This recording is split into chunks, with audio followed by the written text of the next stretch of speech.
Is your laptop fan not spinning? That could mean trouble.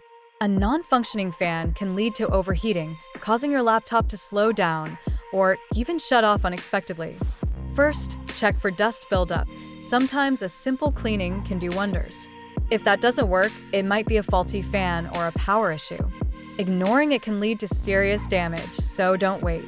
For any laptop-related issues, call Sai Laptop Service at 997-244-7766.